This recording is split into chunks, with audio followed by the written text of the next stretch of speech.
নদিয়ার পলাশীপাড়া থানার হাঁসপুকুরিয়া গ্রাম পঞ্চায়েতের ধরমপুর গ্রামবাসী বৃন্দের পরিচালনায় 5 দিন ব্যাপী ধরমপুর ধুরকুণ্ড শ্রী শ্রী কালীমায়ের পূজা ও মেলা শুরু হয় বৃহস্পতিবার। শেষ হবে সোমবার প্রতিমা বিসর্জনের মধ্য দিয়ে। পূজা ও ধর্মীয় অনুষ্ঠানের পাশাপাশি প্রত্যেকদিন থাকছে সন্ধ্যাকালীন নানান অনুষ্ঠান।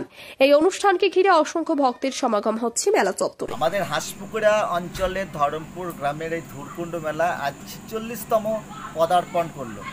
আমাদের এই মেলাটা 10ই অগ্রহায়ণ অর্থাৎ বৃহস্পতিবার শুরু হয়েছে এবং আমাদের এই অনুষ্ঠানের সঙ্গে বিভিন্ন রকমের সাংস্কৃতিক অনুষ্ঠান থাকে, বাউল গান, যাত্রা গান, কবি গান, তার সঙ্গে পার্শ্ববর্তী এলাকার যত সাংস্কৃতিক অনুষ্ঠান করার যেসব মানুষ তারা আমাদের সঙ্গে সহযোগিতা করেন এবং তারা আমাদের সঙ্গে থাকেন। তাদের সহযোগিতায় আমরা এত বড় অনুষ্ঠানটা করতে সক্ষম হয়েছি এবং আমরা পূর্বপুরুষদের সঙ্গেও এই জায়গাটা দেখে এসেছি, এইভাবেই হয় শুনেছি। আমাদের এইভাবেই চলছে, 5 দিন ধরে আবার চলবে। আপনার নাম? ইন্দ্রজিৎ মণ্ডল।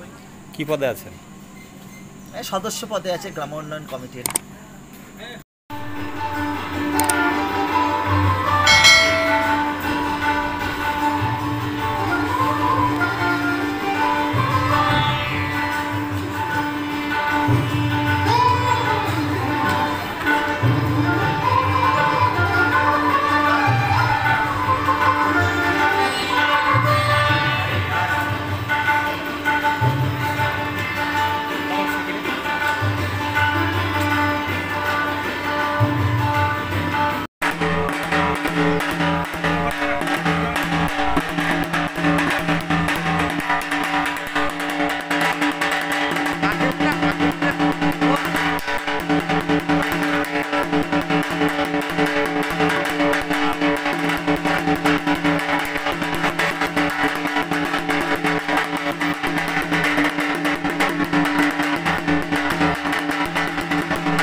অনেক বছর ধরে আমার পছন্দের গয়না সঞ্চয় করেছি।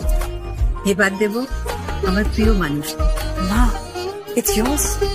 Now it is yours. আমার পছন্দের গয়না আজ থেকে সোহান, Pure and Precious, Orient Jewelers। যদি এখনও আমাদের খবরের দর্পণ চ্যানেলটি সাবস্ক্রাইব না করে থাকেন তাহলে এখনই সাবস্ক্রাইব করুন, সঙ্গে বেল বাটনটি ক্লিক করুন আর পেয়ে যান সব খবরের দ্রুত ভিডিও আপডেট।